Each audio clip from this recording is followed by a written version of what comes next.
ලියන්න මාතෘකාව එකතු කළ අගය මත බදු සඳහා ගිණුම් කරණය.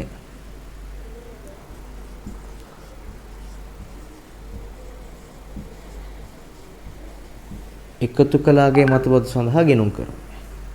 හරි ලියන්න බාන මාතෘකාව. අපි හිතමු ඔයා මුකුත් ලියන්න එපා හොඳට අහගෙන ඉන්න එක තැනක් හරි මිස්සොන් තේරෙන්නේ නැහැ මේක හරි. රයිට්.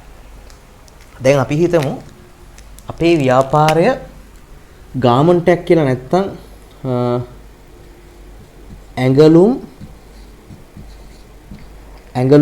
කර්මාන්ත ශාලාවක්.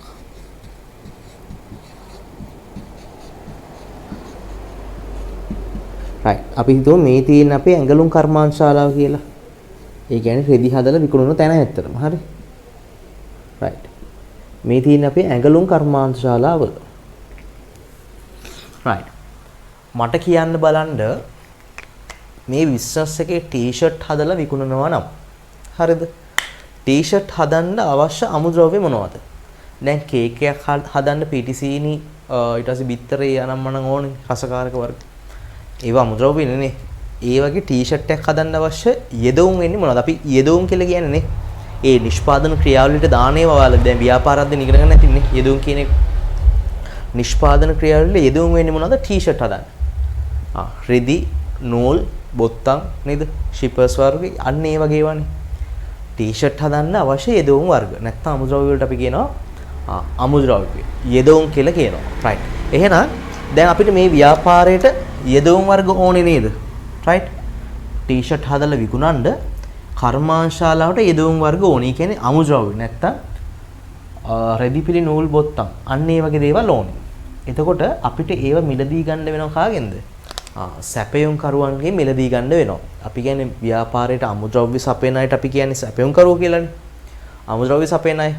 එතකොට අපිට එයාලගෙන් අමුද්‍රව්‍ය මිලදී ගන්න වෙනවා. රයිට්. අපි හිතමු මෙන්න මෙතන. රයිට්. අපි හිතමු මෙතන ඔයාලා මුකුත් ලියන්න එපා. මම ලියන්න කිව්වම ලියන්න. හරි. රයිට්. අපි හිතමු මෙතන සැපයුම් කාර්යයක් ඉන්නවා කියලා බාණ්ඩ සැපයුම් කරු.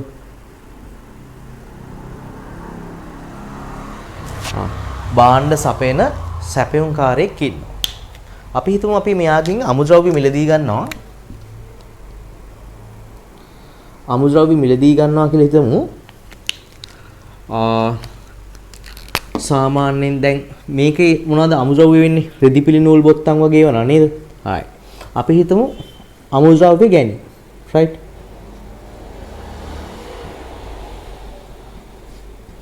අමුද්‍රව්‍ය ගැනුම් රුපියල් 1000ක ගන්නවා කියලා හිතමු අමුද්‍රව්‍ය. රුපියල් 1000ක් වෙනවා. දැන් අමුද්‍රව්‍ය කියලා කියන්නේ අතන යෙදවුම්. හරිද? යෙදවුම් කියලා කියන්නේ අපි අර රෙදි නූල් බොත්තා මේ ඔන්න ඔය වගේ ඔක්කොටම අපි අමුද්‍රව්‍ය අපි දැන් රුපියල් 1000ක වගේ ගන්නවා කියලා පොඩි ගාණක් ගමු නැත්තම් තේරෙන්නේ නැහැ. හරි. රුපියල් 1000ක වගේ ගන්න ඕන. හරි.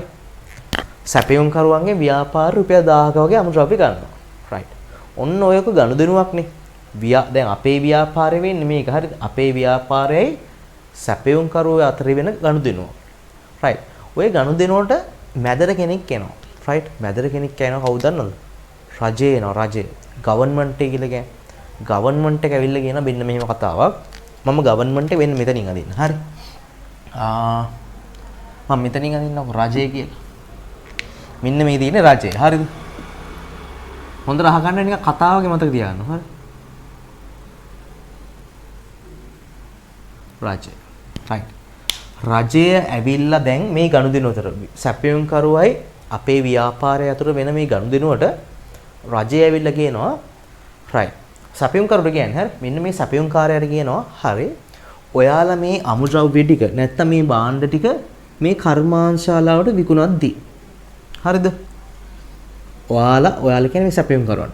ඔයාලා මේ අමුද්‍රව්‍ය ටික මේ කර්මාන්තශාලාවට විකුණන්න යද්දී අන්න මේ අමුද්‍රව්‍ය වල මිලක් තියෙනවනේ නේද? රෙදිපිලි නූල් බොත්තම් වලට මිලක් තියෙනවනේ. ඔන්න ඔය මිල මත පොඩි බද්දක් අපිට අය කරන්න වෙනවා කියලා රජය අය කියනවා. මොකද්ද රජය කියන්නේ? සැපයුම් කරවන්න කියනවා ඔයාලා ඔය අමුද්‍රව්‍ය නැත්තම් භාණ්ඩ ටික මේ කර්මාන්තශාලාවට විකුණන්න යද්දී හරිද? කර්මාන්තශාලාවට විකුණන්න යද්දී මෙන්න මේ අමුද්‍රව්‍ය වල මිල ගණන් මත රජයේ කට්ටියට පොඩි බද්දක් අය කරන්න වෙනවා කියලා කියනවා. රජය කියනවා ඒ බද්ද මේ සැපයුම් කරුවට තමයි දැන් මේ උපදෙස් දෙන්නේ. හරි. ඔයාලා මේ බද්ද වෙන්න මේ අමුද්‍රව්‍ය ගැනුම් මිල තියෙනවනේ. ওই ගැනුම් මිලටම එකතු කරන්න කියලා කියනවා. රයිට්. ওই ගැනුම් මිලටම එකතු කරලා මේ කර්මාන්තශාලාවට විකුණන්න කියලා කියනවා. රයිට්. එතකොට මේ දැන් කවුද මොකද කරන්නේ? මේ සැපයුම් කාර්යය කරනවා මෙහෙම. හරි. දැන් අපි ওই බද්දර වැට් එක කියලා මම මෙතනම දාන්න. හරි. වැට්. දැන් සාමාන්‍යයෙන් වැට් වල ප්‍රතිශතය තමයි ඒක වෙනස් වෙනවා. හරිද? දැන් කලින් 115 තිබ්බේ දැන් 8 වුණා. දැන් ආයෙ වෙනස් වෙයික. වාට විභාගෙදී දෙන ප්‍රතිශතය තමයි ඒක හදන්නේ. මම මෙතන 115ක් කියලා ගන්න. හරි? රයිට්. රජේ කට්ටිය කියවනේ දැන් මේකෙන් බද්දා කය කරගන්න කියලා මෙන්න මේ විකුණද්දි. රයිට්. මට කියන්න බලන්න 115ක් කීයද කියලා මේ 1000න්. 150යි නේද? හරි. මේ 150යි කියලා භාණ්ඩේ මිලට තීරණය කරලා රයිට් බින්න මුළු වගේ 1150යි කියලා බෙන්න මෙයාලට විකුණනවා. ඇඟලුම් කර්මාන්තශාලාවට විකුණනවා. දැන් ඇත්තටම භාණ්ඩවල මිල රුපියල් 1000යි. අමුද්‍රව්‍ය වල මිල. හැබැයි රජයේ අය ඇවිල්ලා කිව්වනේ සැපයුම් කරවන්න ඒකට වැට් බද්දකුත් එකතු කරලා මෙන්න මේ සැපයුම් කරවන්න නැත්තම් මේ ඇඟලුම් කර්මාන්තශාලා අපේ ව්‍යාපාරයට විකුණන්න කියලා කිව්වනේ. නේද? රයිට්. එතකොට හරි දැන්. ඔන්න දැන් ඇඟලුම් කර්මාන්තශාලාවේ අය අමුද්‍රව්‍ය ටික මේ කට්ටියකින් අරගෙන මෙයාලගෙන් බිලක් හම්බෙනවානේ. බිලක් හම්බෙලා ආයේ බිලේ තියෙන මෙන්න මේ විදිහට තියෙන රුපියල් 1000යි. ඒකට බද්දක් එකතු කරලා මුළු වටිනාකම රුපියල් 1150යි කියලා තියෙනවා. හරි. දැන් මේ ඇඟලුම් කර්මාන්තශාලාවේ අයට මේ අපේ ගාමන්ට් එකට අපේ බිස්නස් එකකට කීයක් මේ සැපයුම් කරවන්න ගෙවන්න වෙයිද? කීයක් ගෙවන්න වෙයිද? මේ හැම එකම ගෙවන්න වෙනවා. අමුද්‍රව්‍ය මිලයි වැට් එකේ ගාණයි බද්දයි දෙකම අපිට මොකද වෙන්නේ? අපේ බිස්නස් එකකට දැන් අපි මිලදී ගැනීමක්නේ. අපිට මෙන්න මේ සැපයුම් කාර්යයට ගෙවන්න වෙනවා. හරිද? සැපයුම් කාර්යයට ගෙවන්න වෙනවා. රයිට්. එහෙනම් ව්‍යාපාරය කරන්නේ හරි අපි ගෙවන්න ඕනේනේ. අපි සියලුම මුදල් ටික ගෙවන්න ඕනේ. හරි. මම මෙහෙම දාන්න. රයිට්. මේ ගෙවිය යුතුයි. ගෙවිය යුතු මුළු අගය මුළු මුදල කීයද? රුපියල් 1150ම අපි මෙන්න මේ සැපයුම් කාර්යයට ගෙවන්න වෙනවා. වැට් එකයි භාණ්ඩේ ඇත්තම මිලයි. මේ අමුද්‍රව්‍ය වල ඇත්තම මිලයි මෙන්න මේ සැපයුම් කාර්යයට ගෙවන්න වෙනවා. හරි. ඔන්න දැන් ආයෙත් අහගන්න. චුට්ට අමාරු මේක මම හොඳට සුපිරියට කියලා දෙනවා. හොඳයි අහගෙන ඉන්න ඕනේ. අහගත්තේ නැත්නම් තමයි තේරෙන්නේ නැත්තේ. සැපයුම් කාර්යයා මේ එයාගේ අමුද්‍රව්‍ය වල මිලයි බද්දකුත් එකතු කරලා මේ බද්ද එකතු කරන්න කිව්වේ රජේ තමයි කිව්වේ මේ සැපයුම් කාර්යයට. හරි. කතන්දරය වගේ මතක තියන්න. ඊට පස්සේ මේ භාණ්ඩේ බිල් එක අපි කියන්නේ 1150යි කියලා ලකුණු කරලා මෙයාට භාණ්ඩත් එක්කම සපයනවා.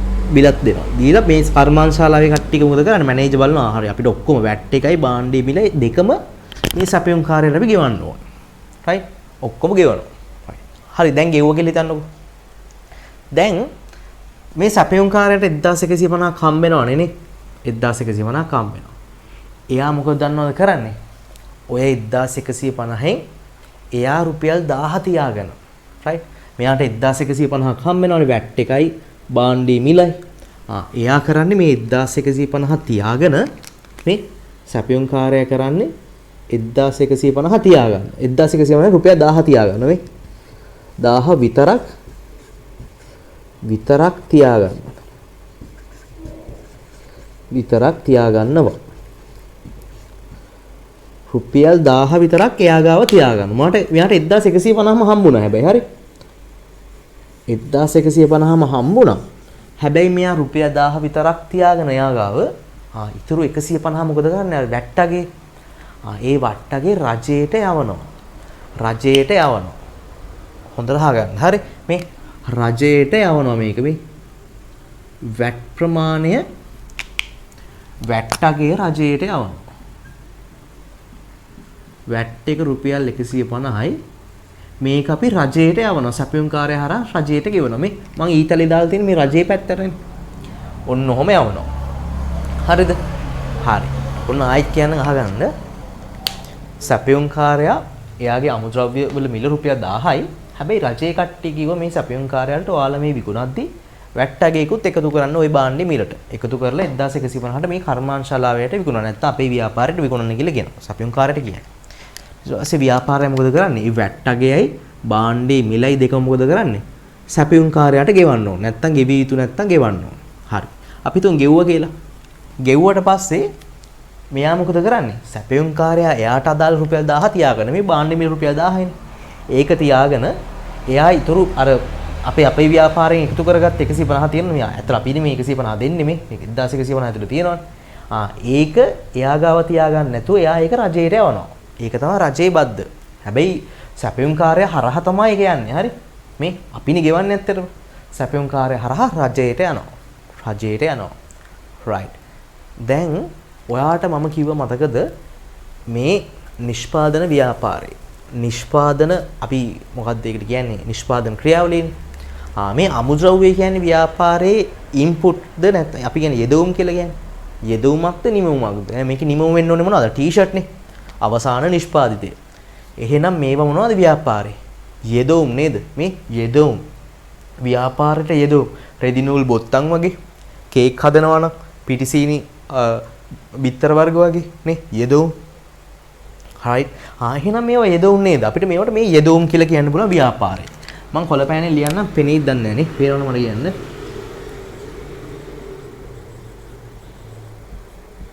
යෙදවුම්. පේනවනේ. right. ඔන්න ඔහම යෙදවුම් මේ අපිට මේවට යෙදවුම් කියලා කියන්න පුළුවන්. right. එහෙනම් හොඳට අහගන්න කතාව දැන් තමයි තියෙන්නේ.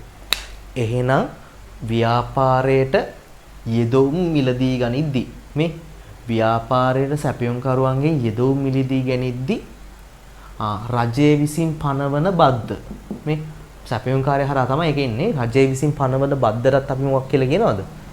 යෙදවුම් බද්ද කියලා කියනවා. හොඳට අහගන්න මේ ව්‍යාපාරයට අමුද්‍රව්‍ය වගේ ඒවා නැත්තම් මිලදී ගැනීම කරද්දී ඒ මත පනවන බද්දට අපි කියනවා යෙදවුම් බද්ද කියලා කියනවා. මොකද මේ යෙදවුම්නේ ව්‍යාපාරයට. යෙදවුම් ව්‍යාපාර නිෂ්පාදන ක්‍රියාවලට ගන්න ඒවා. පිටිසීනි පොල්තේ රෙදි නූල් බොත්තම් වගේ. ඒ ගද්දි ගහන වැට් එකට බද්දට අපි කියනවා යෙදවුම් මත ගහන බද්ද නිසා අපි මේ බද්දට මොකද්ද කියන්නේ? යෙදවුම් බද්ද කියලා කියනවා. හැබැයි ඒක අපි ඔක්කොම ගෙවලා සැපයුම්කාරයා තමයි ටික රජයට යවන්නේ. අපි යවන්නේ නැහැ කෙලින්ම. හරි. එයා 1000 තියාගෙන ඉතුරු 150 රජයට යවනවා. right. එහෙනම් අපි මේ බද්දට නමක් කියන්න පුළුවන් මොකක්ද දන්නවද? මේ අපි මේ බද්දට නමක් කියනවා යෙදවුම් බද්ද කියලා කියනවා. යෙදවුම් බද්ද කියලා කියනවා. තේරෙනවද වැඩි? යෙදවුම් බද්ද කියලා කියනවා. right. right. මට කියන්නේ යෙදවුම් බද්ද කියලා කියන්නේ ඇයි? ව්‍යාපාරයක් අමුද්‍රව්‍ය මිලදී ගද්දි නැත්තම් නිෂ්පාදන ක්‍රියාවලියට යෙදවුම් මිලදී ගද්දි ඒක මත පනවන බද්දට.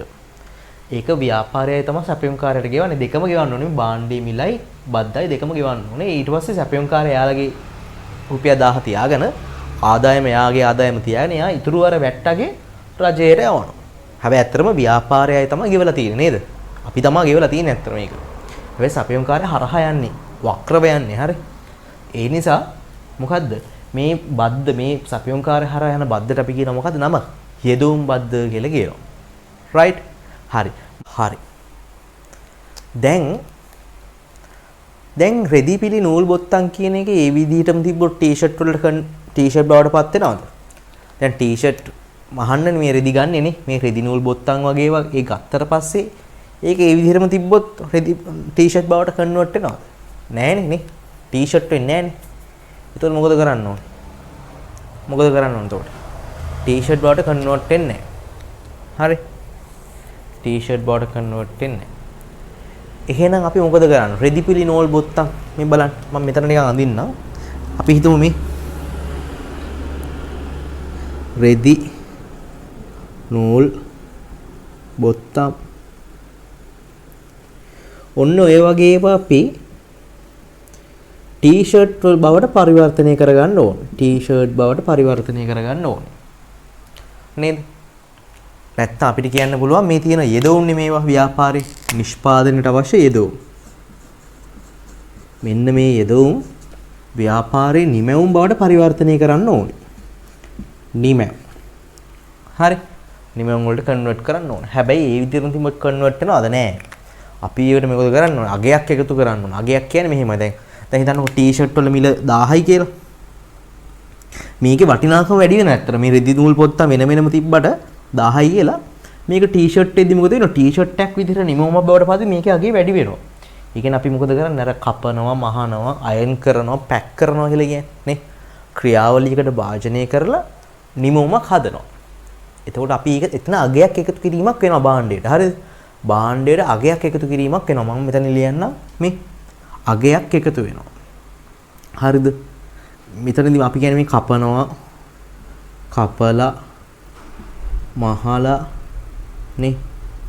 අර අයන් කරලා පැක් කරලා නේ. පැක් කරාම මේකට අගයක් එකතු වෙනවා මේ භාණ්ඩේ වටිනාකම 1500 බවට පත් වෙනවා. ටී-ෂර්ට් එකක් විතරෙන්දී ටී-ෂර්ට් එකේ තියෙන මේ රෙදි නූල් බත්තම තමයි.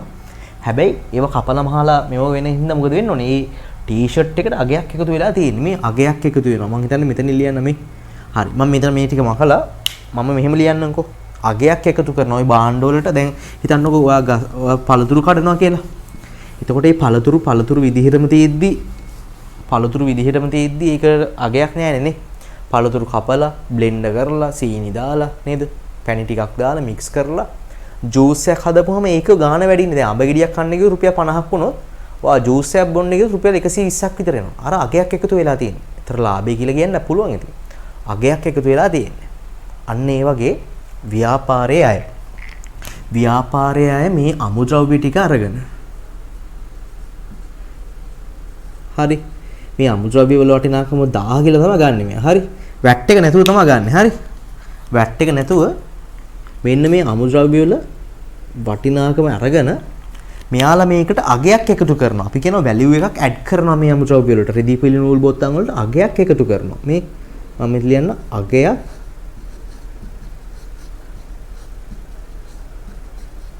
එකතු කිරීම. මේ අගයක් එකතු කරනවා කියලා හිතමු අපි නිකන් ලාභය කියලා කියන්න පුළුවන් ඕන. හැබැයි අර කපල මහලා අයන් කරලා පැක් කරනවනේ. අන්න ඒක තමයි අගයක් එකතු වෙනවා අමුද්‍රව්‍ය වලට. එතකොට ඒක ටී-ෂර්ට් එකක් බවට පරිවර්තනය වෙනවා. මේ බලමු. මෙන්න මේ අගයක් එකතු කරලා රුපියල් 1500 කරා. ටී-ෂර්ට් බවට පරිවර්තනය වුණා. අමුද්‍රව්‍ය ටික ටී-ෂර්ට් බවට කන්වර්ට් වුණා. තේරුණාද? right. එතකොට හරි. දැන් ව්‍යාපාරයයි ඔන්න ටී-ෂර්ට් ටික හදලා තියෙනවා. දැන් ටී-ෂර්ට් කියලා කියන්නේ නේ. නිමවුමේ අගය කියලා ලියන්න. ඔන්න නිමවුමේ අගය කියලා ලියමු. ටී-ෂර්ට් වල අගය. හරි. එතකොට හරි. දැන් මෙයාලා මේ ටී-ෂර්ට් එක විකුණන්න යන පාරිභෝගිකයෙක්ට. හරි. ඔන්න දැන් ව්‍යාපාරයේ ටී-ෂර්ට් හදලා ඉවරයි. හරි. අපි හිතමු මෙන්න මේ ටී-ෂර්ට්ස් ටික පාරිභෝගිකයෙක්ට විකුණන්න යනවා කියලා. එනවානේ බෝඩ් එක. right. අපි හිතමු මේ ඉන්නේ පාරිභෝගිකය. හරිද? මේ ඉන්නේ පාරිභෝගිකයා කියලා. අන්න පාරිභෝගිකයා ඉන්නවා. හරිද? පාරිභෝගිකයා කියන්නේ බාන්න මිලදී ගන්න කෙනා. හරි. පාරිභෝගිකයා. එතකොට දැන් අපි මෙයාට මේ ටී-ෂර්ට්ස් නේ විකුණන්න යන්නේ නේ. ටී-ෂර්ට්ස්. හරි. එහෙනම් ටී-ෂර්ට් එකේ මිල කීයද දැන්? අපි මේ අගේ එකතු අමුද්‍රව්‍ය වලට අගේ මේක නිකන් ලාභය කියලා කියන්න පුළුවන්. අගේ එකතු කරලා ඒක 1500 කරන්නේ. අන්න ඒක තමයි විකුණන්න යන්නේ දැන් මෙයාට. එතකොට අපිට කියන්න පුළුවන් ටී-ෂර්ට් වල විකුණුම් මිල මේක ගමු. හරිද? 1500 තමයි ගන්න වෙන්නේ. හරි. ඔන්න ඕම ගන්න. හරි. ඔන්න ඕම අරගෙන මම මෙතන ලියන විකුණුම් මිල කියලා. විකුණුම් මිල.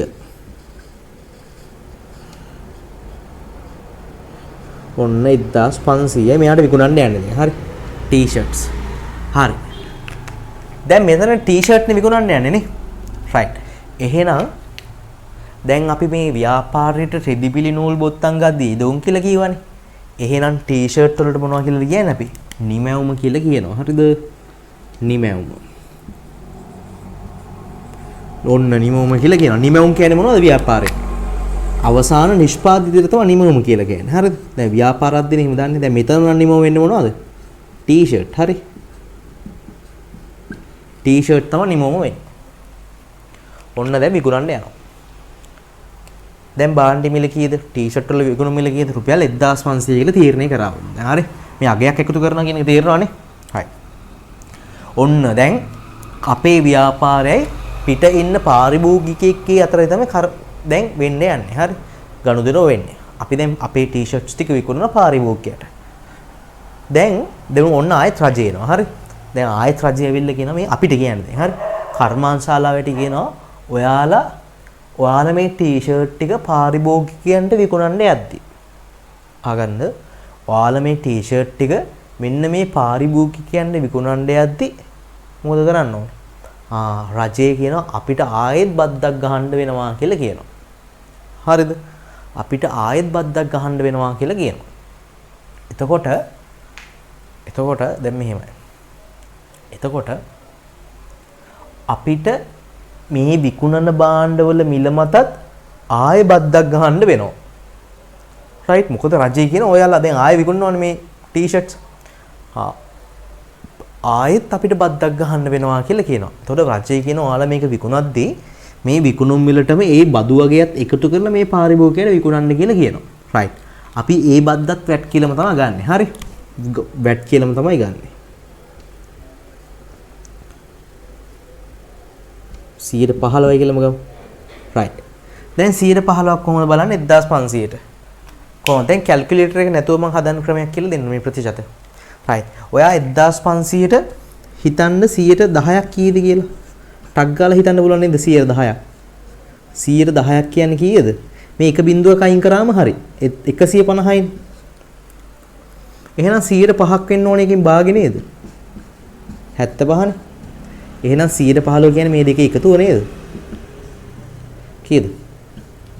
225යි. අන්න දැක්කද? එහෙනම් මෙතන බද්ද කියලා ගන්න වෙන්නේ කීයද අපිට? රුපියල් 225ක් කියලා දැන් රජයේ කියපු නිසා අපි බාණ්ඩ ටී-ෂර්ට් විකුණද්දී ආයෙ එකතු කරනවා. ඔයා කැල්කියුලේටර් නැතිව මේ වගේ ප්‍රතිශත හදන්න ටක් ගාලා හරි. කැල්කියුලේටර් ගහද්දී ටිකක් වෙලා යන්න පුළුවන්. දැක්කද හදන්නේ? 10%ක් හිතලා කන්වර්ට් කරගන්න අනිත් පැත්තට. ඔන්න දැන් රජයේ කිව්වා ව්‍යාපාරය අපිට කිව්වා කර්මාන්තශාලාවට කිව්වා ටී-ෂර්ට් ටික විකුණද්දී පාරිභෝගිකයට විකුණද්දී ඒක මත ආයෙ බද්දක් ගහන්න කියලා කිව්වා. රයිට්? ගහලා ඒකේ බිල් එකේ වා ටෝටල් එක පෙන්වන්න. එකතුව පෙන්වන්න. වැට් එකයි බාණ්ඩේ විකුණුම් මිලයි එකතුව පෙන්වන්න. කීයද එකතු වෙන්නේ? 25යි 7යි 1යි නේ. 1725 කියලා පෙන්වන්න කියලා කියනවා. හරි. 1725 කියලා පෙන්වන්න කියලා කියනවා. රයිට්. එතකොට දැන් පාරිභෝගිකයා කීයක් ව්‍යාපාරයට ගෙවන්න ඕනේද? දැන් එයාට ටී-ෂර්ට් ටික දෙනවා. විකුණුම් මිල තියෙන්නේ 1500ක් විතර. හැබැයි ඒකට වැට් එකක් ගහන්න කියලා රජය කිව්වනේ. රජය තමයි කියන්නේ. හරිද? අපිට තමයි කියන්නේ ඉතින් අපි බිලට දාන මේ හිතන්න බිල තියෙන්නේ කියලා. 1750 725 කියලා මිල ඔක්කොම ලකුණු කරලා වැට් එකත් එක්ක පාරිභෝගිකයට ටී-ෂර්ට් එකේ බිලයි දෙකම දෙනවා වැට් එකත් එක්ක. එහෙනම් පාරිභෝගිකයාගෙන් අපිට කොච්චරක් හම්බෙන්න ඕනේද සල්ලි ව්‍යාපාරයට?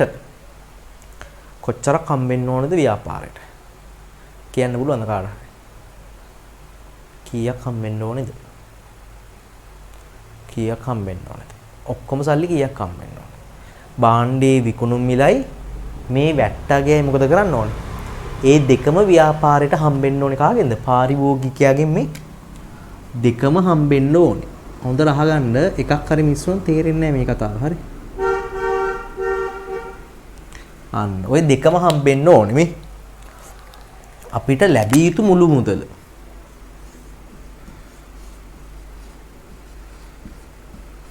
ලැබිය යුතු මුළු අගය. කීයද? 1725යි. වැට් එකයි බාණ්ඩේ මිලයි දෙකම පාරිභෝගිකයෙන් අය කරගන්න ඕන. හරි. වැට් එකයි බාණ්ඩේ විකුණුම් මිලයි දෙකම පාරිභෝගිකයෙන් අපි අය කරගන්න ඕනේ ව්‍යාපාරයට. රයිට්? හරි. ව්‍යාපාරයට දැන් අය වුණා බාණ්ඩේ ඇත්තටම විකුණුම් මිලයි වැට් එකයි දෙකම පාරිභෝගිකයන් 1725ක් විදිහට ව්‍යාපාරයට හම්බුණා. එතන එනකන් තේරුණාද කියලා කියන්න බලන්න. එතන එනකන් තේරුණාද? right. මට කියන්න මේකෙදි right මේ කතන්දරේ වගේ මතක තියාගන්න ඔයා මේ process එක ඔළුවේ තියාගෙන තමයි ගණන් හදන්නේ. හරි. දිත්ත සටහන අමතක වෙන්නේ නැහැ එතකොට. දිත්ත සටහන පාඩම් කරන්න එපා. පාඩම් කරොත් නම් අනිවාර්යයෙන්ම කෙල වෙනවා. හරි.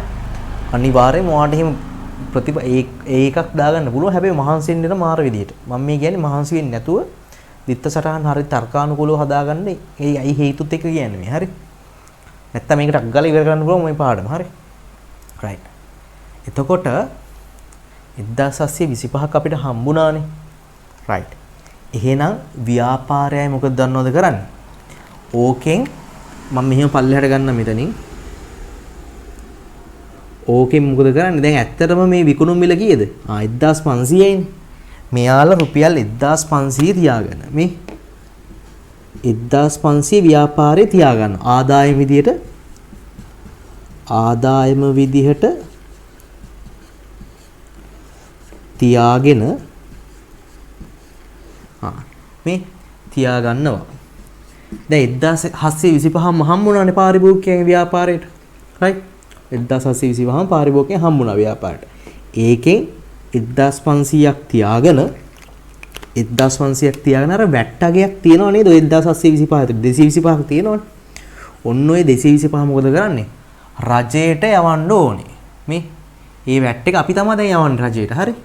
ඔන්න ඔහොම රජයට යවන්න ඕනේ. right. වැට්ටගිය කීයද එතන? මේ වැට්ටගේ 225යි. 225යි. හරි. වැට්ටගේ 225යි.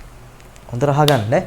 ඔන්න අයිත් කියනවා අපි ගත්ත අමුද්‍රව්‍ය වලට අගයක් එකතු කරලා, ඒ කියන්නේ කපලා මහලා අයන් කරලා පැක් කරලා අන්න ඒ කරන හැම ක්‍රියාවලියකට පොඩි අපි තුන් 500ක් විතර යනවා කියලා එක ටී-ෂර්ට් එකකට අන්න එහෙම එකතු කරලා භාණ්ඩයේ මිල තීරණය කරනවා. අගේ නැත්නම් ප්‍රොෆිට් එක කියලා ගන්න පුළුවන්, නැත්නම් ලාභය කියලා ගන්න පුළුවන්. right. එහෙම විකුණන්න යද්දි විකුණු මිල 1500 වුණා. අපි ඒකට බද්දක් ගෙවුවා රජයේ ගෙවුන නිසා 225ක්. ඒක පාරිභෝගිකයට දෙන බිලත් එක්ක. පාරිභෝගිකයාගෙන් වැට් එකයි භාණ්ඩ විකුණු මිල දෙකම හම්බෙන්න ඕනේ. 1725ම හම්බෙනවා. එතකොට දැන් මෙයාට ලැබෙන්න තියෙනවා නම් හරි. ඒක හම්බුනාට පස්සේ ව්‍යාපාරය මොකද කරන්නේ? අපි ඇකලුම් කර්මාන්තශාලාවේ අපිට අදාළ 1500 අඳුනගෙන අපි ඊටු 225 වැට්ටගේ මොකද කරන්න ඕනේ? රජයට යවන්න ඕනේ. right. රජයට යවන්න ඕනේ. ඒක පාරිභෝගිකයෙක්ගෙන් අය කරගෙන අපි රජයට යවන්න ඕනේ. හරි. රජයට යවන්න ඕනේ. රජයට යවන්න ඕනේ. right. දැන් මෙතන ව්‍යාපාරයේ යෙදවුම් මතනේ අය කරේ. මේ යෙදවුම් ප්‍රතිපිලි නෝල් බුත්තම්. අපි ඒවට කියව මොකද්ද? යෙදවුම් බද්ද කියලා කිව්වා. යෙදවුම් බද්ද කියලා කිව්වා. හැබැයි යෙදවුම් බද්ද කියනවා එතන මේ යෙදවුම් බද්ද කියලා කියනවා. හැබැයි මෙතන අපි මොකද කරන්නේ මේ ව්‍යාපාරය. ව්‍යාපාරයයි නිමවුම්. නැත්තම් ටී-ෂර්ට් විකුණද්දි අය කරන බද්ද අපිට එහෙනම් මොකක් කියලා කියන්න පුළුවන්ද මේ? අපිට එහෙනම් මේකට අපිට කියන්න පුළුවන් නිමවුම් බද්ද කියලා කියන්න පුළුවන් නේද? නිමවුම් බද්ද කියලා කියන්න පුළුවන්.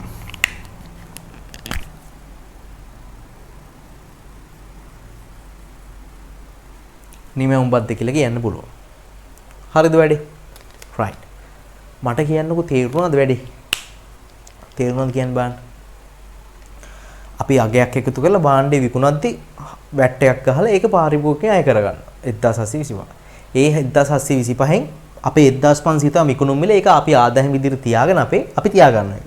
තියාගෙන ඊටු 225 පාරිභෝගිකයන් එක ඇත්තටම අය උනේ. මේ 220 පාරිභෝගිකයන් අය වුණානේ. ඒ 225 අපි රජයට යවන්න ඕනේ. රජයට යවිය යුතුයි. ඒ බද්දට අපි කියනවා නිමවුම් බද්ද කියලා කියනවා. මොකද භාණ්ඩ නිමවුම් මත අය කරන නිසා, විකුණද්දී අය කරන නිසා. මට ඉතින් බලන්නකෝ පොඩි අවුලක් නිකන් පේන්නේ නැද්ද ඔයාලට නිකන් මේ වැට් මේ බදු ක්‍රමයේ මෙතන තියෙන බදු ක්‍රමයේදී පොඩි අවුලක් පේන්නේ නැද්ද? අවුලක් පේන්නේ නැද්ද ඔයාලට? බලන්නකෝ ගත්ත අමුද්‍රව්‍ය වල වටිනාකම කියන්න බලන්න කීයද කියලා. රුපියල් 1000යිනේ. ගත්ත අමුද්‍රව්‍ය වල වටිනාකම රුපියල් 1000යි. එතකොට මේ අමුද්‍රව්‍යමයි කපලා මහලා පැක් කරලා අයන් කරලා පැක් කරලා මේ අගයක් එකතු කරා නිමෝමේ වටිනාකම විතර 1500 තීරණය කරා. right. එතකොට මේ භාණ්ඩ මිලදී ගද්දිත් අපි වැට්ටයක් ගෙවලා තිනවා සැපයුම්කාරයා හරහා රජයට. ඒ භාණ්ඩම නේද මේ බලන්න මේ රුපියල් 1000ම නේද මෙන්න මේ අමුද්‍රව්‍ය වලට ඇවිල්ලා එතන අගයක් එකතු වෙලා මේ 1500 වෙලා තියෙන්නේ. මේ 1500 ඇතුලේ මේ 1000 තියෙනව නේද? එතකොට විකුණද්දි මේ 1500 ආයෙ වැට්ටයක් වෙනවා. ඒ කියන්නේ අර 1000 මේක ඇතුලේ තියෙනවා ඇත්තටම. රයිට් මේ අමුද්‍රව්‍ය වලට වටිනාකමත් මේ විකුණු මිල ඇතුලේ තියෙනව නේද 1000? තියෙනව නේද? ඒකත් ඇතුළත් වෙනවනේ. දැන් මේ 1000ට ඇතුළේ වැට්ටයක් වැදිලා තියෙන්නේ. බද්දක් වැදිලා තියෙන්නේ දැනටම. රයිට්? හැබැයි ඒ 1000ටයි අර එකතු කරපු අගයට දෙකටම 225 කියලා පදින්නේ. ඒතකොට ඒක පාරිභෝගිකයෙන් අය කරගෙන අපි රජයට එවන්න ඕනේ. රයිට්? රජයට එවන්න ඕනේ. එතකොට පොඩි අවුලක් තියෙනව නේද? නිකන් ඩබල් දෙපාරක් බදු වැදිලා නේද? එකම භාණ්ඩව එකේ වටිනාකමට අර 1000 මේක ඇතුලේ තියෙනවා. ඒතකොට 1000ට වැදිලා මේ 1000 ඇතුලේ 1500 ඇතුලේ තියෙනවනේ. ඒතකොට 1500ට බද්ද වැදිලා. ඒතකොට 1500 කියන්නේ එකක් අර අමුද්‍රව්‍ය වල රුපියල් 1000 වටිනාකම මේ ඊට පස්සේ අර එකතු කරපුවාගේ. ඒ 500 එක අර 1000ටත් එක ආයෙ 115ක් වැදිලා තියෙනවා බද්ද. එතකොට පොඩි අවුලක් නිකන් තියනවා නේද? නිකන් දෙපාරක් බදු වැදිලානේ. දෙපාරක් ඩබල් ටැක්ස් වෙලා. අපි කියන ඩබල් ටැක්ස් වෙනවා කියලා කියනකොට හරි. දෙපාරක් බද්ද වැදිලා තියෙන්නේ. දැන් අපි හිතමු දැන් ඕක දැන් මැනේජර්ට තේරෙනවා දැන් වැඩි හරි. මේ ඇඟලුම් කර්මාන්තශාලාවේ මැනේජර් තේරෙනවා ඕක මැනේජර් කෝල් එකක් දීලා අහනවා ගවර්න්මන්ට් එකට කෝල් එකක් දීලා අහනවා රජයට හරි. රජයට කෝල් එකක් දීලා අහනවා මෙහෙම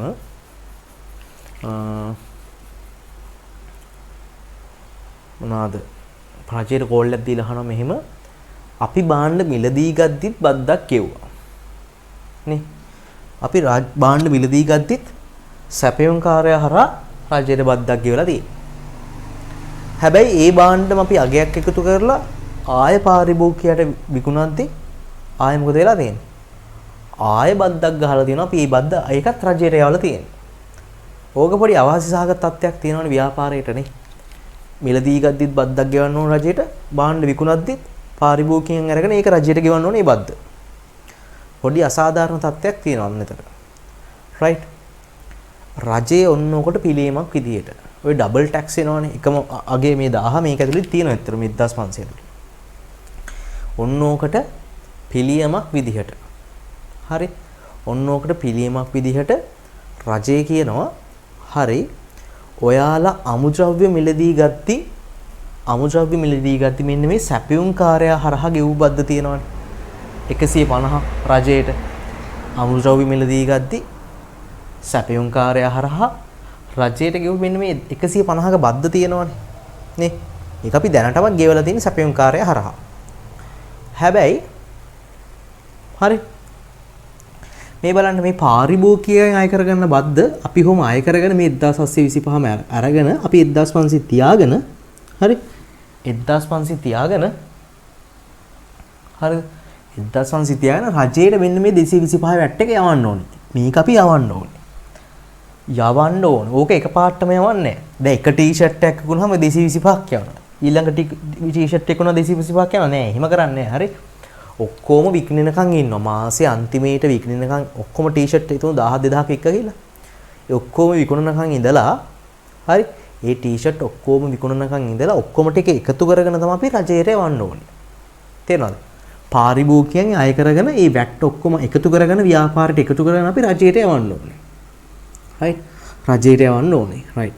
මට කියන්න රජයට යවන්න ඕනේ නම් රජයට මේ බද්ද අපි ගෙවිය යුතුයි නම් රයිට් එකතු කරගෙන එකපාරටම ගෙවලා දාන්නේ මේ මාසෙක ඊළඟ මාසෙ පළවෙනි සතිය තමයි ගෙවන්නේ හරි මේ 225 අපිට මේ මාසේ 225ක් කියලා ඕක මේ මාසෙක ඊළඟ මාසෙ පළවෙනි සතිය ඇතුළත තමයි ගෙවන්නේ රයිට් අර ලයිට් බිල ගෙවන්නේ මේ මාසෙක ඊළඟ සතිය මුල්නේ ගෙවන්නේ ඊළඟ මාසෙ මුල්නේ අන්න ඒ වගේ රජයට මේක ගෙවන්න ඕනේ රයිට් රජයට ගෙවිය යුතුයි එහෙනම් ගෙවිය යුතුයි නම් මට කියන්න බලන්න ගෙවිය යුතුයි නම් මේක වත්කමක් වෙයිද වගකීමක් වෙයිද දැන් අපිට රජයට ගෙවන්න බැඳිලා ඉන්නේ අපි රයිට් රජයට ගෙවන්න බැඳිලා ඉන්නේ ගෙවන්න බැඳිලා ඉන්නවා නම් අපිට මේක වත්කමක්ද වගකීමක්ද කියලා කියන්න බලන්න එහෙනම් මේක මොකද්ද අපි රජයට යවන්න ඕනේ මේ බද්ද අපි රජයට යවන්න ඕනේ එහෙනම් අපි මේකට මොකක් කියලාද කියන්නේ වගකීමක් කියලා කියනවා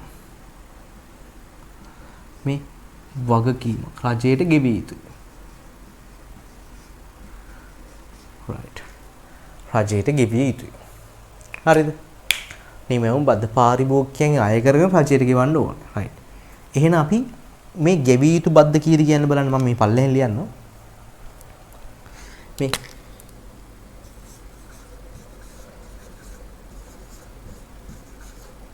ගෙවිය යුතු වැට් කීයද එහෙනම් රජයට 225යිනේ.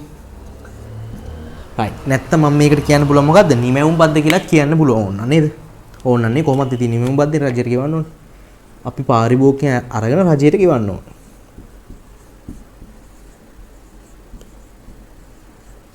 රයිට්. ඔන්න 225ක් අපි දැන් රජයට ගෙවන්න ඕනේ. හරි. එතකොට මේ පාරිභෝගිකයන් අය කරගෙන රජයට ගෙවන්න ඕන. පාරිභෝගිකයන් අය කරගෙන රජයට ගෙවන්න ඕන. ඒකයි අපි වගකීමක් වෙන්නේ. හරි. රජයට ගෙවන්න මේක බැඳීමක් තියෙනවා 25. 225. එහෙනම් අපි නිමැවුම් බද්ද කියලා කියනවා මේකට. රයිට්. එතකොට දැන් අපි රජයට කියන අපි බාණ්ඩ මිලදී ගත්තත් 150ක් ගෙවුවනේ මේ සැපයුම් කාර්යය හරහා. අපිට රජය කියනවා දැන් එහෙනම් මොක දැන් ඩබල් ටැක්ස් වෙලානේ තියෙන්නේ. මේ 1000 මේ ගත්ත 1000 මේ 1500 ඇතුලේ ඇත්තටම තියෙනවානේ. එතකොට රජය කියනවා හරි ඔයාලා දැනටමත් සැපයුම් කාර්යය හරහා. හරි. ව්‍යාපාරයයි දැනටමත් සැපයුම් කාර්යය හරහා මෙන්න මේ රජයට මොකද කරලා තියෙන්නේ? බද්දක් ගෙවලා තියෙනවානේ. ඕක ඔයාට අහපව් ගන්න පුළුවන්. ඔයාට කියන්නේ ව්‍යාපාරෙට.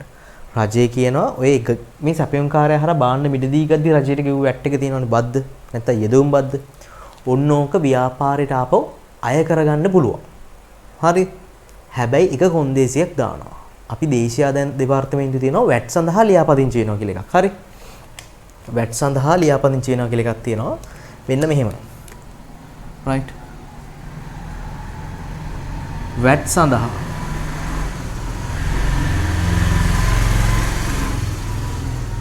ලියාපදිංචි වීම.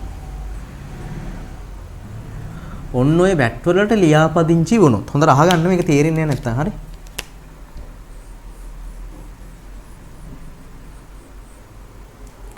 රයිට්.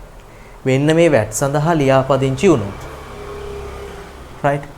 වැට් වලට ලියාපදිංචි වුණොත් අපි මේ ගෙවලා තියෙන වැට් එක තියෙනවනේ දැන්නටම රජයට. මෙන්න මේ 150 අපිට දෙන්නම් කියලා කියන රජය අහපව. හරිද? හොඳට අහගන්න. මෙන්න මේ වැට් එක.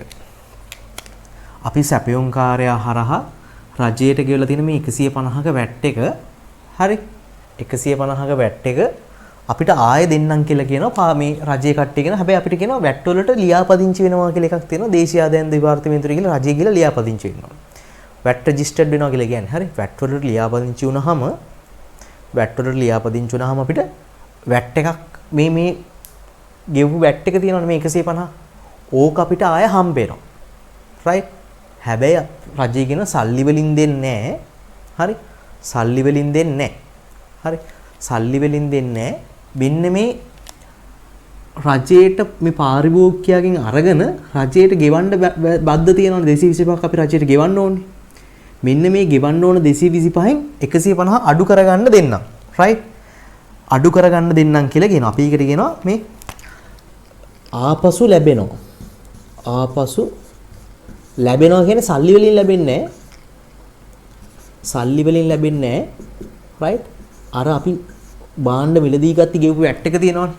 ඔන්න ඕක අහපුව අපිට ලැබෙනවා ඇත්තටම. හරි? අපි ඒකට යෙදවුම් බද්ද කියලා කියමු. රයිට්? අහපුව ලැබෙනවා. අහපුව ලැබෙනවා. මේ සැපයුම් කාර්යය හරහා ගෙවලා තියෙන බද්ද ව්‍යාපාරයට අහපුව ලැබෙනවා. හැබැයි සල්ලි වලින් හම්බෙනවද? සල්ලි වලින් හම්බෙන්නේ නැහැ. මේ පාරිභෝගිකයන් එකතු කරගෙන රජයට ගෙවන්න ඕන බද්ද තියෙනවනේ. ඒ බද්දෙන් අඩු කරගන්න තමයි හම්බෙන්නේ. රයිට්? අඩු කරගන්න තමයි හම්බෙන්නේ. තේරෙනවද? අඩු කරගන්න හම්බෙන්නේ. අඩු කරගන්න හම්බෙන්නේ. එතකොට මොකද කරන්නේ? මේ බලන්න. එහෙනම් අපි ඇත්තටම ගෙවන්න ඕන ගාන කීයද රජයට? මේ 225ක් පාරිභෝගිකයන් අය කරන රජයට 225ක් ගෙවන්න ඕන. හැබැයි රජයේ අපි වැට් සඳහා ලියාපදිංචි වුණොත් මොකද වෙන්න ඕනේ? අපිට මේ අර සැපයුම් කාර්යය හරහා යෙදවුම් මිලදී ගද්දි ගෙවලා තියෙන වැට් එක ආය හම්බෙනවා අපිට. රයිට්? ආය හම්බෙනවා. එහෙනම් අපි කොච්චරක්ද ආය ගෙවන්න ඕන රජයට මේ? 75යි රජයට ගෙවන්න ඕනේ. 225ම ගෙවන්න ඕනේ නැහැ. මෙයාගෙන් 225 කම් වෙනවා තමයි. ඒක රජයට යවන්නත් ඕනේ. හැබැයි අර දැනටමත් ගෙවලා තියෙන 150 තියෙනවනේ. ඒක අපිට අඩු කරගන්න පුළුවන්. මේ ගෙවන්න තියෙන 225න් අඩු කරගන්න පුළුවන්. මේ එහෙනම් ඇත්තටම ගෙවිය යුතු ඉතිරි ගෙවිය යුතු වැට්ටේ කීයද මේ? ගෙවිය යුතු වැට්. ගෙවිය යුතු වැට්ටගේ කීයද එහෙනම්? රුපියල් 75යි. right 75ක් තමයි ගෙවන්න ඕනේ. right හරි අහගන්න. දැන් මේ යෙදවුම් බද්ද අපිට ව්‍යාපාරයට හම්බෙනවා නම් අහපව හම්බෙනවනේ. right වැට් වලට ලියාපදිංචි නම් මොකද වෙන්නේ? ඕනේ මේ යෙදවුම් බද්ද ආය අපිට හම්බෙනවා. මේ සැපයුම් කාර්ය හරහා රජයට කියලා තියෙන බද්ද අපිට ආය හම්බෙනවා. හම්බෙනවා කියන්නේ සල්ලි වලින් හම්බෙන්නේ නැහැ. අපිට අඩු කරගන්න පුළුවන්. තේරෙනවද? අපිට අඩු කරගන්න පුළුවන් මේ ගෙවන්න තියෙන 225යි. එහෙනම් මේක අපිට ආයෙ ලැබෙනවා කියලා දැන් නිශ්චිතයිනේ. හැබැයි වැට් වලට ලියාපදිංචි වෙන්න ඕනේ. හරි. ආයෙ අපිට මේ 150 හම්බෙනවා නම් right වැට් වල ලියාපදිංචි වෙන්න ඕනේ. right එහෙනම් මට කියන්න මේකේ ප්‍රතිලාභ අපිට හම්බෙනව නේද? අර බාණ්ඩ විකුණලා හම්බෙන වැට් එක රජයට යවද්දී right ගෙවිය යුතුයිනේ. එතකොට ඒ ගෙවිය යුතුයි නම් ඒ බද්ද මොකද වෙන්න ඕනේ? වගකීමක් නෙමෙයි 225. හැබැයි ඒ ගෙවන්න තියෙන මුළු වගේන් පින්න මේ 150 අපිට අඩු කරගන්න පුළුවන්. දැනටමත් ගෙවලා තියෙන එක. අඩු කරගන්න පුළුවන් නම් ඒක සල්ලි වලින් හම්බෙන්නේ. අපව ලැබුණට සල්ලි වලින් නෙමෙයි හම්බෙන්නේ. ගෙවන්න තියෙන ගානේ තමයි අඩු කරගන්නවා. එහෙනම් මේකේ ප්‍රතිලාභ හම්බෙනව නේද? මේ බලන්න. මේකේ අනාගත ප්‍රතිලාභ තියෙනව නේද? මේ 150යි. ආය හම්බෙනවනේ.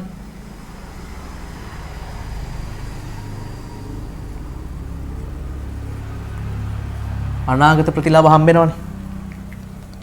එහෙනම් මේක වත්කමක් වෙයිද වගකීමක් වෙයිද? අනාගතයේදී ආය අපිට හම්බෙනවා ඕක. බාණ්ඩ මිලදී ගත්ති ගෙව්වට ආය අපිට ඕක හම්බෙනවා අපිට. right? ආය හම්බෙනවා නම් අනාගතයේදී ප්‍රතිලාභ හම්බෙනවා කියන්නේ මේ අඩු කරගන්න පුළුවන්. හරි? මේ ගෙවන්න තියෙන 225න් අඩු කරගන්න පුළුවන් එක තමයි ප්‍රතිලාභ හම්බෙනවා කියලා කියන්නේ. එහෙනම් අනාගත ආර්ථික ප්‍රතිලාභ ලැබෙනවා නම් අපි ඒකට මොකක් කියලාද කියන්නේ? වත්කමක් කියලාද කියන්නේ වගකීමක් කියලාද කියන්නේ? right? වත්කමක් කියලා කියනවා නේද? මේ එහෙනම් මොකද්ද වෙන්න ඕනේ? යෙදවුම් බද්ද වත්කමක්. මේ බලන්න. ඔන්න එහෙනම් ඒක අපි වත්කමක් කියලා සලකනවා. right? තේරෙනවද වැඩි?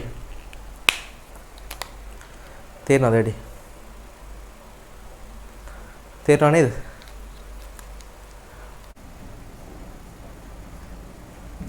මම තරුවක් දාන්න මෙහෙම ලියමු. right.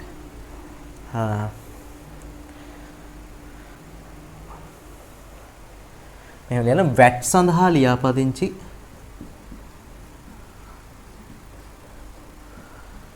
VAT සඳහා ලියාපදිංචි ව්‍යාපාරයක ගැනුම් ඉන්වොයිසියක්.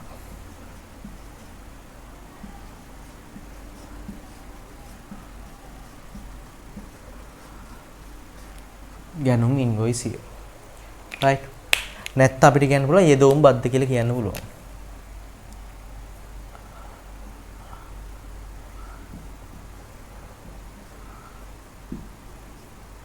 යෙදවුම් බද්ද. right. හරි.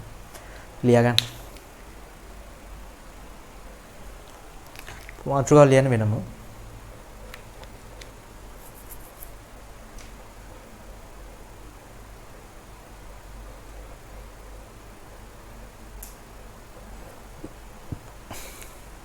හරිනේ. right. මම ගැනුම් ඉන්වොයිස් මෙතන අඳින්නම්. හරි.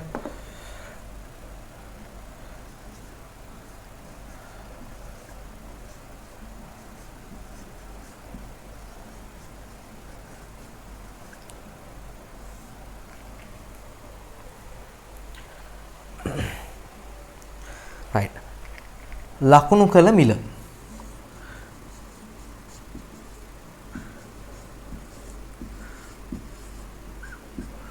ලකුණු කළ මිල. right. අපි හිතමු ලකුණු කරපු භාණ්ඩවල මිල තියෙනවා 220යි කියලා. මේක භාණ්ඩ ගැනුම්. දැන් ගැනුම් ඉන්වොයිස් කියන්නේ මොකද්ද? ණයට ගන්න එකද සල්ලි වලට ගන්න එකද? ඉන්වොයිස් කියන්නේ ණයට ගැනුම්. හරි. ණයට ගැනුම් තියෙන්නේ. right 220යි. right ඔයාට මතකද ලකුණු කළ කියලා මිල කියලා තිබ්බොත් ලකුණු කළ මිල ප්‍රකාශිත මිල ප්‍රදර්ශිත මිල වගේ වචන තිබ්බොත් එතන මොකක්ද අදහස් වෙන්නේ? ඒක ලකුණු කළ මිලෙන් වෙළඳ වට්ටම් අනිවාර්යෙන් අඩු වෙනවා. හරිද? වෙළඳ වට්ටම් අනිවාර්යෙන්ම අඩු වෙනවා. වෙළඳ වට්ටම් අනිවාර්යෙන්ම අඩු වෙන්න ඕනේ. එහෙනම් වෙළඳ වට්ටම් කියන්නේ මොකද්ද? වෙළඳ වට්ටම් ව්‍යා ගිණුම් කරන්නේදී ගිණුම්ගත කරන්නේ නැහැ නේ. අපි ඒක සලකා බලන්න ඒව අයින් කරන්න ඕනේ වෙළඳ වට්ටම්. නේද? ලකුණු කළ මිලෙන් අඩු කරන අගට තමයි වෙළඳ වට්ටම් කියලා කියන්නේ. අපි තු 20යි කියලා. එහෙනම් ඒව ගිණුම්ගත කරන්නේ නැහැ. තේරෙනවද?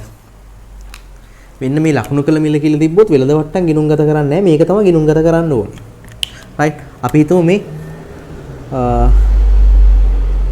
අපි හිතමු හරියටම ගන්න ගැනුම් මිල. මේක තමයි හරිම මිල. හරි. ඔය මාතර මෙහෙම ලියනවා. හරි. එහෙම නෙවෙයි. මම මෙතන ලියනවා. හරි. මේ සත්‍ය ගැනුම් කියලා ලියනවා මම මෙතනින්. හරි. සත්‍ය ගැනුම්. සත්‍ය ගැනුම් වෙන්නේ මේක. right. සත්‍ය ගැනුම් වෙන්නේ මේක. තේරෙනවනේ? right. එතකොට දැන් ඔය ගැනුම් ඉන්වොයිස් කියන්නේ ඕකනේ බිල් එක කියලා කියන්නේ අපි නේද? ওই බිල් එකේ තමයි ඇත්තට මොනවද තියෙන්නේ? වැට් එක එහෙම ගණනය කරලා ඕක ඇතුලේ තමයි තියෙන්නේ. හරි. වැට් එක ගණනය කරලා ඕක ඇතුලේ තමයි තියෙන්නේ. එතකොට වැට් එක ගණනය කරලා ඕක ඇතුලේ තියෙනවා නම් right පොඩ්ඩක් ඉන්න.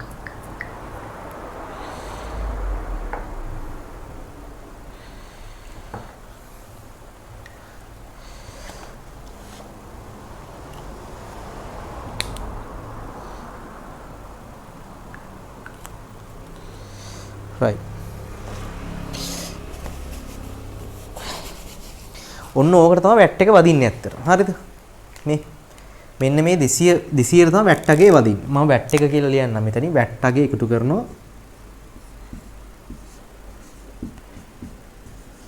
108යි. කීයද 108? 100 නේ 8යි නේ 15යි නේ. බාන 115 10ක් නම් 20යි 30යි නේ. මේකෙන් බලන්න ඕනේ 10 15ක්. හරි. right එහෙනම් මුළු වගේ කීයද? 230යි. right 230යි. ඕක තමයි ගැනුම් ඉන්වොයිස් එක. right රූල් කරගන්න බලන්න.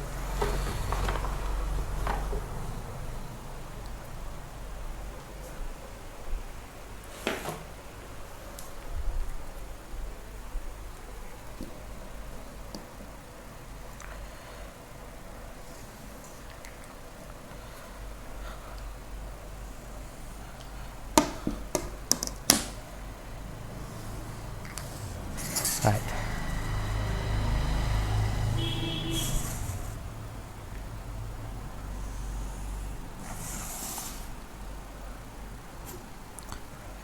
ඔන්න ගැනුම් ඉන්වොයිස් තියෙනවා. හරි. right දැන් ගැනුම් කරන්නේ මේක ණයටනේ ගන්නෙ නේද? ණයට ගන්නෙ.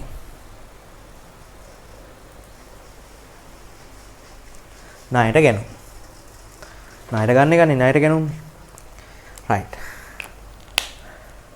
දැන් වැට් වලට ලියාපදිංචි නම් මතකනේ ව්‍යාපාරي ගැනුම් කියන්නේ එදෝම්නේ.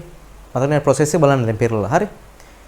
භාණ්ඩ මිලදී ගත්ති අපි ගෙවන වැට් එක. සැපයුම්කාරයට දැන් මේ ගෙවන්න ඕනේ. වැට් එක මොකද වෙන්නේ? රජයට යනවා සැපයුම්කාරය හරහා. හැබැයි මේ වැට් එක මොකද වෙන්න ඕනේ අපිට? ආය අපිට හම්බ වෙනවනේ. අපිට ආයේ වැට් එක හම්බ වෙනවා.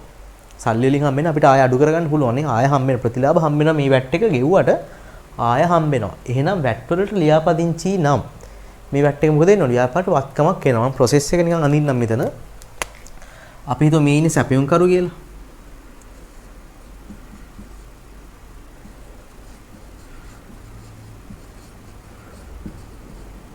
right මේ ඉන්නේ ව්‍යාපාරي කියලා හිතන්න. මේ භාණ්ඩ මිලදී ගන්නවා මෙයාගෙන් ගැනුම් මිල කීයද? 200යි. මේ ගැනුම් අගේ 200 කියලා ගන්න ඕනේ. එහෙනම් වැට් අගේ කීයද? වැට් අගේ 30යි. ඔක්කොම බිලේ ගහලා තියෙන්නේ 230යි කියලා ගහලා තියෙන්නේ. මේ තියෙන්නේ. එතකොට ව්‍යාපාරේ මොකද කරන්න ඕන? ව්‍යාපාරේ මේකට ගෙවිය යුතුයි. ගෙවිය යුතුයි. 230ක් ගෙවන්න ඕනේ. හරි. 230ක් ගෙවන්න ඕනේ. මොකද ඔක්කොම ටික ගෙවන්න දැන් ණයට ගනුන්නේ. ණයට ගනුම් ගෙවන්න ඕනේ. හැබැයි ඕකෙන් සැපයුම්කාරය මොකද කරන්නේ? 20ක් 200ක් තියාගෙන 30ක් මොකද කරන්නේ?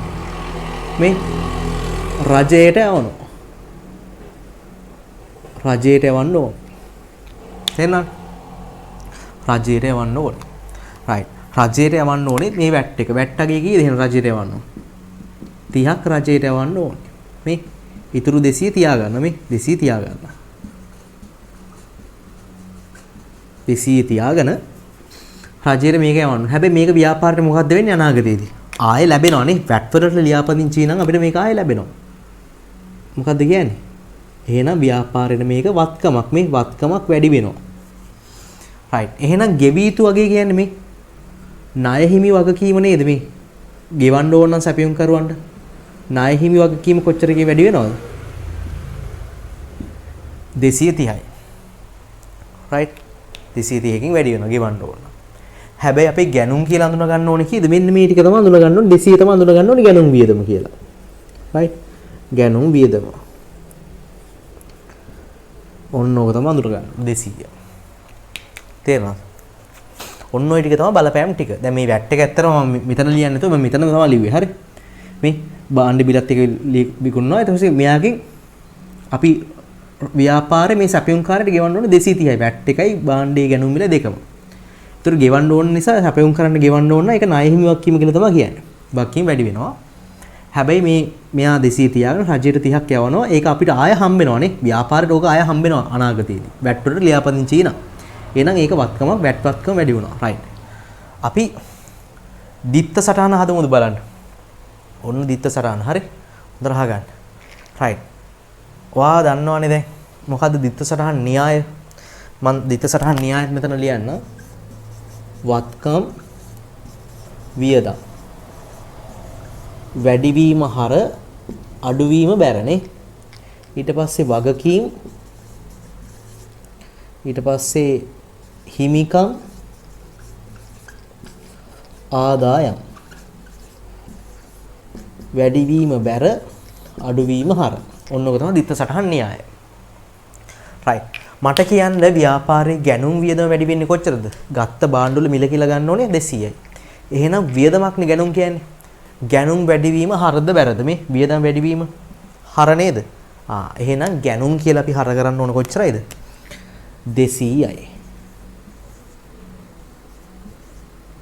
ගැනුම් හර 200යි. ගැනුම් හර 200යි. හරිනේ. ගැනුම් හර 200යි. එහෙනම් මේක හරි. එහෙනම් වත්කමක් මේ වැට් වත්කම දැන් මේ ගෙවන වැට් එක අපිට ආය හම්බ වෙනවනේ අපිට. එහෙනම් වැට් වත්කම වැඩි වීම මොකද්ද? වත්කමක් වැඩි වීම ඒත් හරනේ. එහෙනම් අපි වැට් පාලන කියලා ඔකට ලියන්නේ. මම හේතුව කියන්නම් වැට් පාලන හර 30යි. ඔන්න මේකත් හරි. එහෙනම් වගකීම් වැඩි වීම මේ ගෙවන්න තියෙන ගාණ වැඩි වෙනවා 230කින්. ණය හිමි වගකීම් වැඩි වීම. මට කියන්නේ වගකීම් වැඩි වීම හරද බැරද? වගකීම් වැඩි වීම බැර නේද? එහෙනම් ණය හිමි පාලන බැර 230යි. 230යි. දැක්කද? එහෙනම් මේක මේ වත්කමක් නිසා තමයි හර වුනේ. හරි වැට් වත්කම නිසා තමයි හර වුනේ. වැට් වත්කම වැඩි උච්ච නිසා තමයි හර වුනේ. හරි. ව්‍යාපාරයක විකුණුම් ඉන්වොයිස්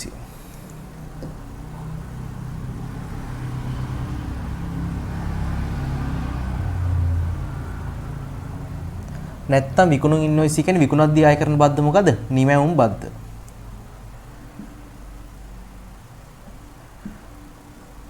නිමැවුම් බද්ද. හරි. රයිට්. හරි ඒකෙත් අපි විකුණුම් ඉන්වොයිස් එක දාගමු බලන්න මෙහෙම.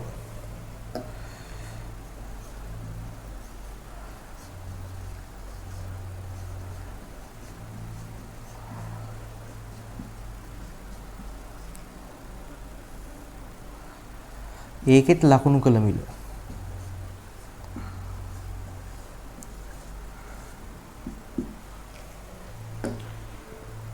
තුන්සිය 30යි. 330යි කියලා හිතමු. වෙළඳ වට්ටමක් එකේ තියනවා කියලා හිතමු. වෙළඳ වට්ටම අඩු කරමු.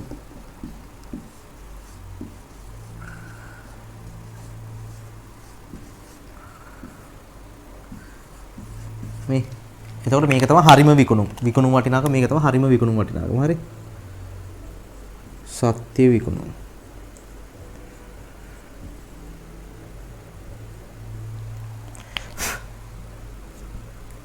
සත්‍ය විකුණුම්. ඕකට තමයි වැට්ටගේ වදින්න ඕනේ.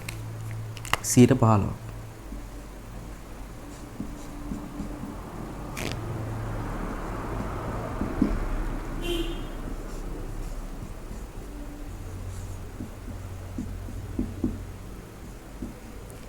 කීයද වැට්? 45 නේ.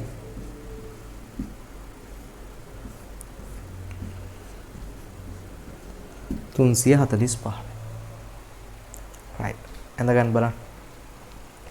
දැන් විකුණද්දි හරි.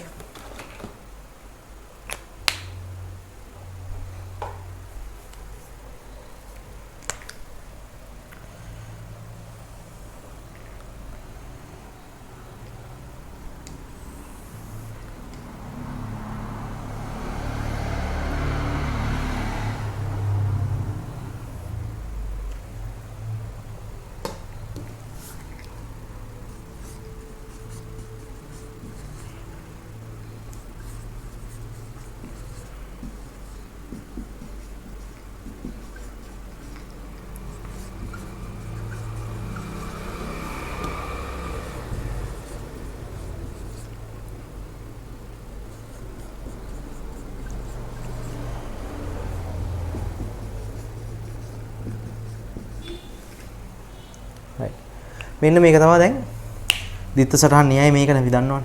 right. මේ විකුණුම් ඉන්වොයිස් එකක් තියෙන්නේ. බාණ්ඩ විකුණන්න යද්දී. right. විකුණන්න යද්දී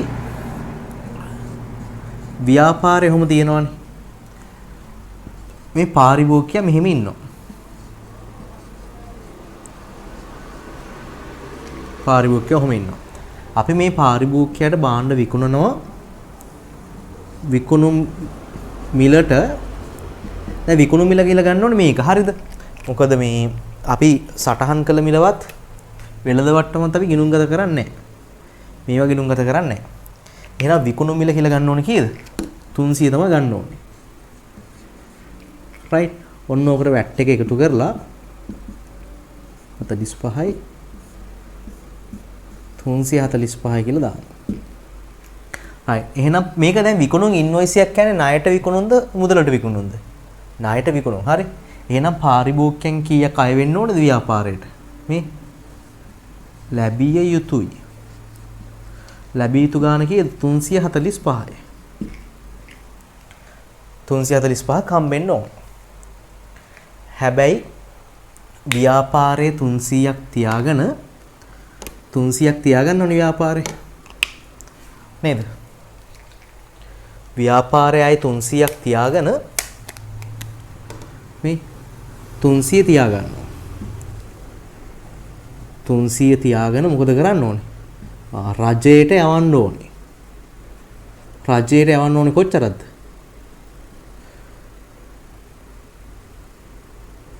මේ රජයට යවන්න ඕනේ වැට් ගාන යවන්න ඕනේ රජයට. මේ වැට් අගේ කීයද? 45 රජයට ගෙවිය යුතුයි.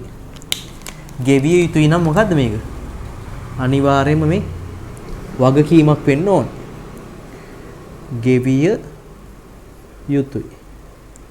එහෙනම් මේක මොකක්ද? අනිවාර්යෙන් වගකීමක්. මේ වගකීම වැඩි වෙනවා. ව්‍යාපාරයේ වගකීම වැඩි වෙනවා 45. 45. වැට් වගකීම මොකද විකුණද්දී අය කරන බද්ද ව්‍යාපාරට වගකීමනේ. මොකද ඒක රජයට යවන්න ඕන පාරිභෝගිකයන් අරගෙන. එහෙනම් ව්‍යාපාරේ විකුණුම් ආදායම කියලා අඳුන ගන්න ඕනේ කීයද මේ? විකුණුම් ආදායම වෙන්න ඕනේ 300. ආදායම වැඩි වෙනවා. හැබැයි එහෙනම් මේ 345 ව්‍යාපාරයට ලැබෙන්න ඕනේ නේද පාරිභෝගිකයාගෙන්? පාරිභෝගිකයන් ලැබෙන්න ඕනේ.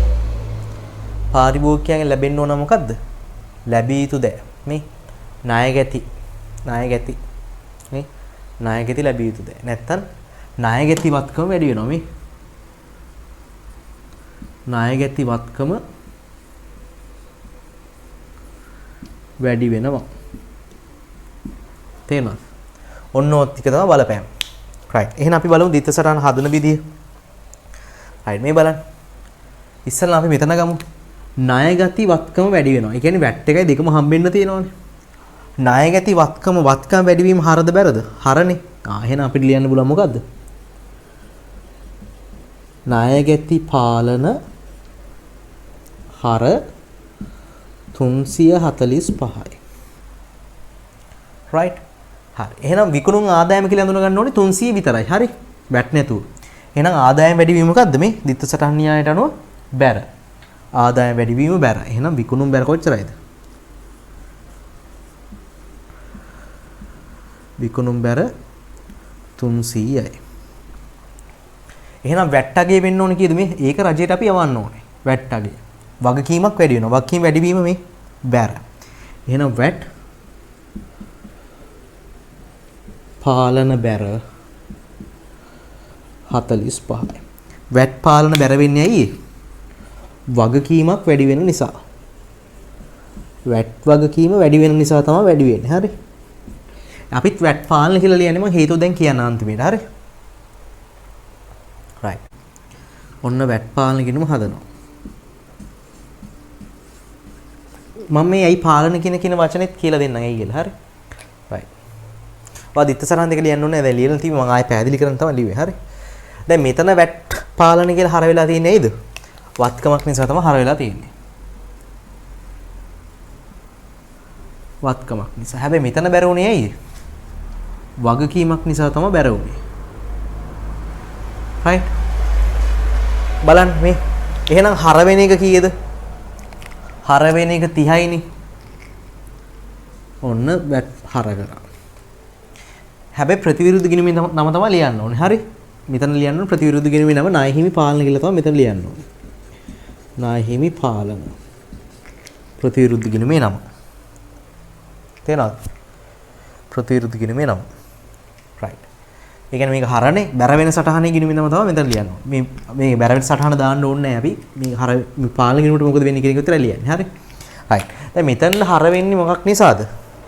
මේ හර වෙන්නේ වැට් වත්කම නිසා. අර හපව ලැබෙනාගේ බාන්න මිලදී ගද්දි. එහෙනම් බැර වෙන්නේ මොකද්ද මේ? 45යි. බැර හර සටහන් හර ගිණුමේ නම මොකද්ද? ණයගැති පාලන. එහෙනම් මෙතන ලියන්න ණයගැති පාලන 45යි. මේක වැට් වගකීම නිසා තමයි බැර වෙන්නේ මේ. වැට් වගකීම නිසා තමයි බැර වෙන්නේ. තේරෙනවද? ඔන්න. අපි මේ වැට් ගිණුමට පාලන කියලා වචනයක් දාන්නේ වැට් වල වත්කම් කොටසයි වැට් වල වගකීම් කොටසයි දෙකම එකම ගිණුමක ගලපන නිසා තමයි ඒකට අපි පාලන කියලා වචනයක් දාන්නේ. තේරෙනවද? වැට් වල වත්කම් කොටසයි වැට් වල වගකීම් කොටසයි මේ යෙදවුම් බද්ද වත්කමක්නේ. නෙමවුම් බද්ද මේ වගකීමක්. මේ දෙකම එකම ගිණුමක ගලපන නිසා තමයි වගකීම් කියලා දාන්නේ. පාලන කියන වචනේ දාන්නේ. එහෙනම් මේක සුළු කරලා ශේෂය ගන්න බලන්න. මේක සුළු කරලා මේ බලන්න වැඩි පැත්ත කෝකද? 45. මේ එහෙනම් 45 දෙපැත්තටම දාගන්න. එහෙනම් මේ පැත්තේ හර පැත්තේ 30ක් තියෙනවා. එහෙනම් බැලන්ස් කරන්න කීයක් දාන්න ඕනද මෙතන? 15ක් දාන්න. ඕක තමයි ශේෂයේ පාගය කියලා පල්ලෙහාට ගෙනිච්චා කියලා දාන්න. ශේෂය 15ට ගෙන ගියා. එහෙනම් මේ පැත්තෙන් ඉදිරියට ගේන්න ඕනේ. ශේෂය ඉදිරියට ගෙන ආවා. 15යි. right. එහෙනම් මේ බලන්න බැර ශේෂයක්නේ. එහෙනම් මේකත් මොකද්ද මේ? වගකීමක්. මේක තමයි ඉතිරි ගෙවිය යුතු. මේ නැත්තම් මේකට කියන්න පුළුවන් ගෙවිය යුතු වැට් බද්ද. ගෙවිය යුතු වැට් බද්ද. හරි.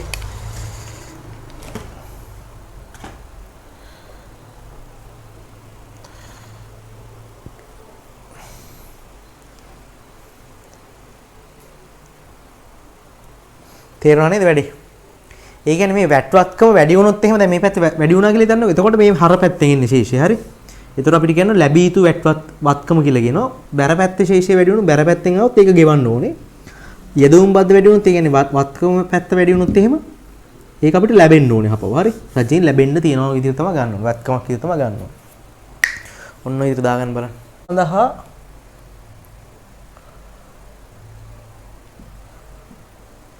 ලියාපදිංචි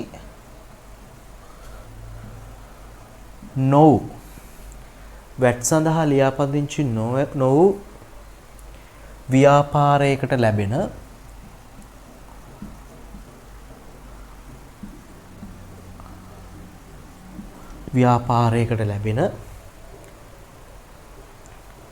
ගැනුම් ඉන්වොයිසියක්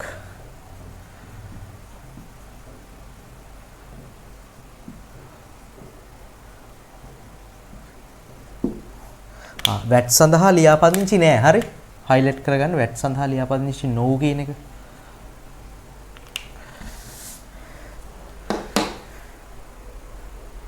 right.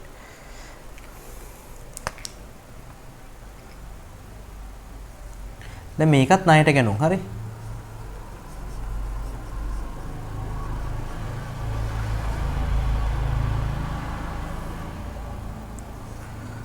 අපි හිතුව මෙහිම ලකුණු කළ මිල 550යි. එහෙනම් වෙළඳ වට්ටමක් අඩු වෙන්න ඕනේ. වෙළඳ වට්ටම අඩු කරාට පස්සේ තමයි ගන්න ඕනේ.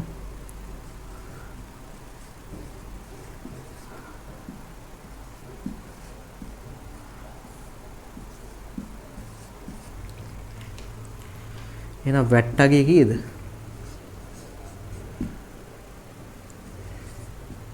15ක් ගන්න. මේකෙන් ගන්න ඕනේ 15ක්.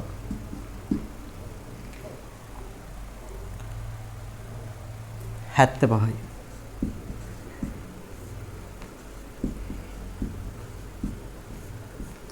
right. ඔන්න ගැනුම් ඉන්වොයිසියක් තියෙනවා. දැන් වැට් වලට ලියාපදිංචි වෙලා නැහැ. හරිද? right. දැන් අර කොන්දේසි මතකද? කොන්දේසි මතකද? වැට් වලට ලියාපදිංචි වෙලා නැත්තම්. right. ඉස්සෙල්ලාම ලියා ගන්න බලන්න.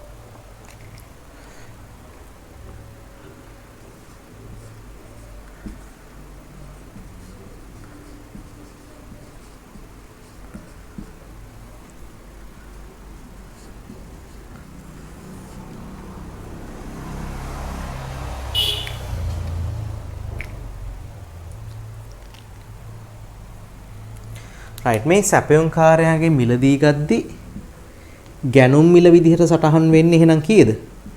500. එහෙනම් වැට්ටගය 75යිනේ. ওই දෙකම 575 අපි මොකද කරන්න ඕනේ? ව්‍යාපාරයට ගෙවන්න ඕනේ මේ. ගෙවිය යුතු 575යි. එතකොට මෙයා මොකද කරන්නේ? ඒකෙන් 500 තියාගෙන මෙයා මොකද කරන්නේ? රජයට මේ රජයට යවන්න ඕනේ අර වැට් එක. වැට් එක රජයට යවන්න ඕනේ 75. right. හැබැයි ව්‍යාපාරේ මොකක්ද දැන් කතාව මේකේ තියෙන. වැට් සඳහා ලියාපදිංචි නැහැ. නේ? කොන්දේසි ඉටු වෙන්නේ නැහැ. වැට් සඳහා ලියාපදිංචි වී නැත. right. වැට් වලට ලියාපදිංචි වෙලා නැහැ මෙයාලා. තේරෙනවද? right.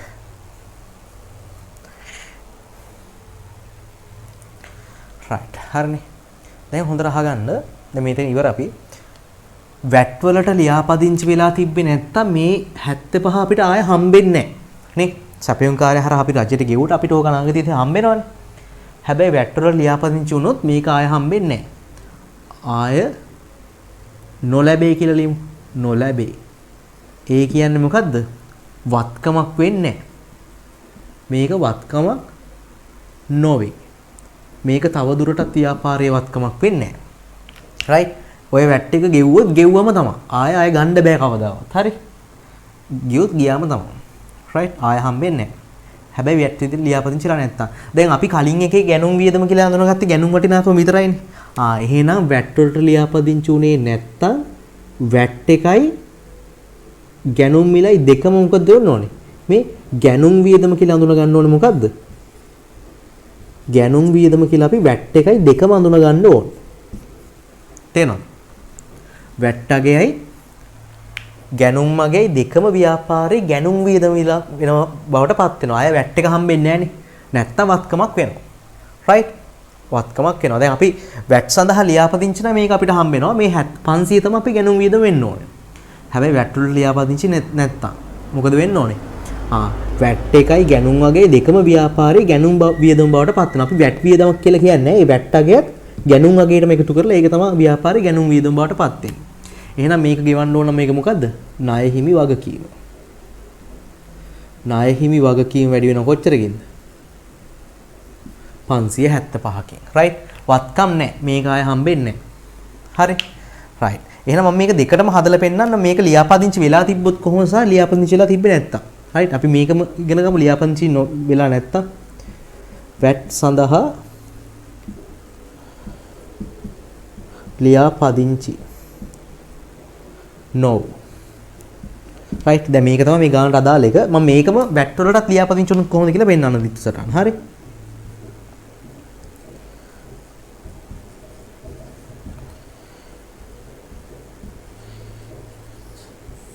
වැට් සඳහා ලියාපදිංචි. රයිට්.